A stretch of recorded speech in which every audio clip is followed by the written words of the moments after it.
તહેવારોમાં વિવિધ પ્રકારના ફરસાણ અને મીઠાઈ ખાઈએ ને પછી આપણને એવું થાય કે હવે થોડા દિવસ આપણે હેલ્ધી ખાવાનું ખાઈએ. તો આજે હું તમારી સાથે એવી જ એક હેલ્ધી રેસીપી શેર કરવાની છું. તો એના માટે આપણે ફણગાવેલા મગનો ઉપયોગ કરીશું. ફણગાવેલા મગમાંથી તમે આ રેસીપી બે અલગ અલગ પ્રકારથી ટ્રાય કરી શકો છો અને જેમાં આપણે ખૂબ જ ઓછા તેલનો ઉપયોગ કરવાના છીએ. હેલો ફ્રેન્ડ્સ, હું છું હેતલ. તમારા બધાનું કિચન ક્રાફ્ટમાં હાર્દિક સ્વાગત છે. તો ચલો આજની મજેદાર રેસીપી બનાવવાનું શરૂ કરીએ. રોજ આવી નવી નવી રેસીપી ગુજરાતીમાં જોવા માટે વિડીયોને લાઇક અને શેર કરી બાજુમાં રહેલા બેલ આઇકન ઉપર ક્લિક કરો રેસીપીનો વિડીયો સૌથી પહેલા જોવા માટે.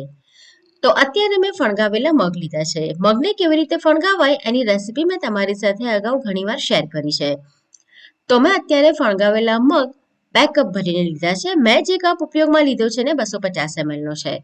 તો મગને આપણે અધકચરા ગ્રાઇન્ડ કરવાના છે. બહુ ફાઇન એને નથી ગ્રાઇન્ડ કરવાના.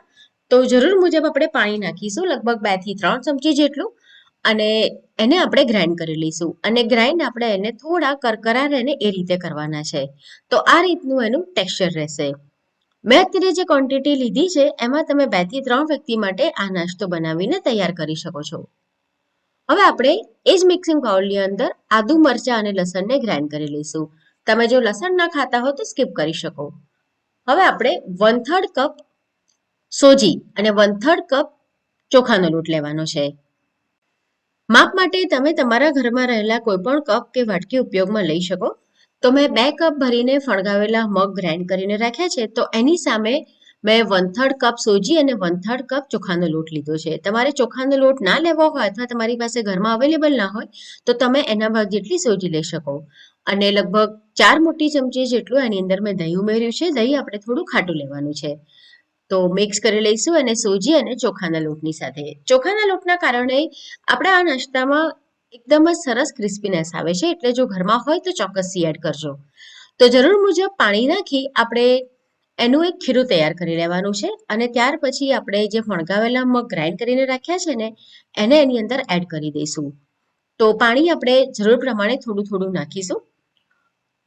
તો આ રીતનું આપણે થોડું પાતળું બેટર એટલે કે ખીરું તૈયાર કરી લેવાનું છે.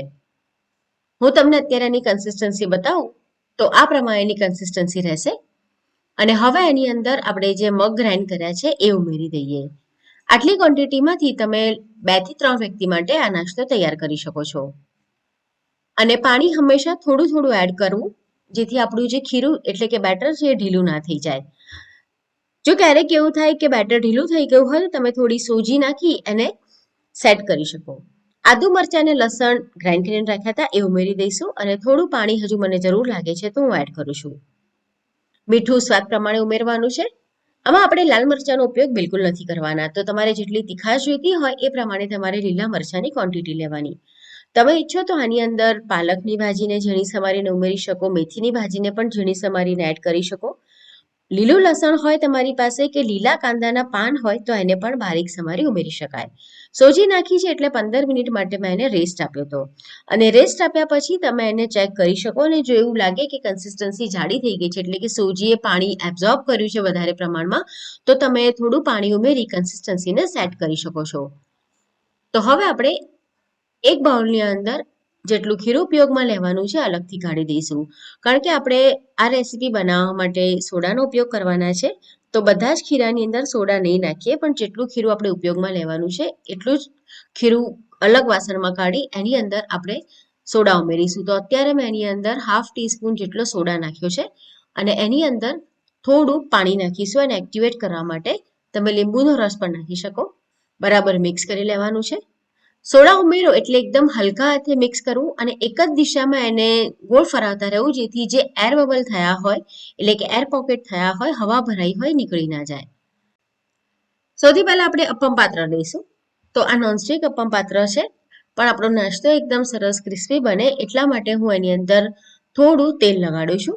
તમે હેલ્થ કોન્શિયસ હો અને તમારે આટલું પણ તેલ ઉપયોગમાં ના લેવું હોય તો તમે એને સ્કીપ કરી શકો. નોનસ્ટિક છે એટલે ઇઝીલી એ અનમોલ થઈ જશે.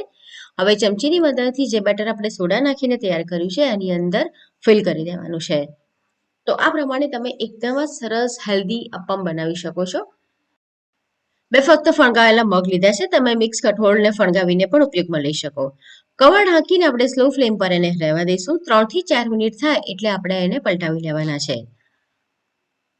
ગેસની ફ્લેમ એકદમ સ્લો રાખવી જેથી એકદમ સરસ રીતે અંદર સુધી એ ચડી જાય, બિલકુલ જ કાચા ના રહે. તો આ પ્રમાણે ચમચીની મદદથી આપણે એને પલટાવી લઈશું અને બીજી સાઈડ પર આપણે એને 3 થી 4 મિનિટ રહેવા દઈશું. તો અત્યારે આપણા જે અપમ છે એકદમ સરસ બની ગયા છે. બંને સાઈડથી એકદમ સરસ રીતે ચડી ગયા છે. એનો કલર પણ આવી ગયો છે અને ક્રિસ્પી પણ બની ગયા છે. હવે તમારે જો આ રીતે અપમ પાત્રમાં ના બનાવવા હોય તો તમે નોનસ્ટિક લઈ એની પર પણ આ પ્રમાણે નાના નાના ઉત્તપમ અથવા તો ચીલાની જેમ એને બનાવી શકો. તો નોનસ્ટિકમાં મેં થોડું તેલ લગાડી દીધું છે અને એને આપણે બહુ વધારે પતલું નથી કરવાનું. તો નાનો ચમચો લઈ આ પ્રમાણે બેટર મૂકી અને ફક્ત આપણે થોડું સ્પ્રેડ કરી દેવાનું છે આ રીતે ગોળ શેપની અંદર. તો એક સાથે તમારા 3 નંગ જેટલા ઉત્તપમ અથવા તો ચીલા આ રીતે બનાવી શકો. તમારે જો ઉત્તપમ જેવું બનાવવું હોય તો આમાં તમે થોડી ઝીણી સમારેલી ડુંગળી અને ટામેટા પણ એડ કરી શકો. મેં અત્યારે કશું જ એડ નથી કર્યું. તમારી પાસે ઘરમાં જો ફણગાવેલા મગ હોય તો ખૂબ જ ફટાફટ તમે આ પ્રમાણેનો એકદમ હેલ્ધી નાસ્તો બનાવી શકો. એને ઢાંકીને રાખવાનું જેથી જલ્દીથી એ ચડી જાય. ગેસની ફ્લેમ સ્લો રાખવી. થોડું તેલ લગાડી આપણે એને પલટાવી દેવાનું છે અને બીજી સાઈડ પણ આપણે એને આ પ્રમાણે શેકી લેવાનું છે. બાળકોને લંચ બોક્સમાં આપવા માટે અથવા તો તમારે કોઈ હેલ્ધી બ્રેકફાસ્ટ કરવો હોય તો આ એક ખૂબ જ સારો નાસ્તો છે. તો જ્યારે પણ તમારી પાસે ઘરમાં ફણગાવેલા મગ હોય તો આ પ્રમાણે તમે ચોક્કસથી ટ્રાય કરજો. બીજી સાઈડ પણ આપણે એને આ જ રીતે સેમ પ્રોસેસ કરી અને શેકી લઈશું. તો અત્યારે આપણા નાસ્તો તૈયાર છે. તમે જે પ્રમાણે ઈચ્છો એ પ્રમાણે એને બનાવી શકો, અપમની રીતે અથવા તો ઉત્તપમ કે ચીલાની રીતે. તો આજની રેસીપી તમને કેવી લાગી ફ્રેન્ડ્સ, કમેન્ટ કરીને જરૂરથી જણાવો. અને આવી નવી નવી રેસીપી જોવા માટે કિચન ક્રાફ્ટ ચેનલ સબસ્ક્રાઇબ ના કરી હોય તો જરૂરથી સબસ્ક્રાઇબ કરો. તો ફરીથી મળીએ આવી જ એક નવી અને મજેદાર રેસીપીની સાથે.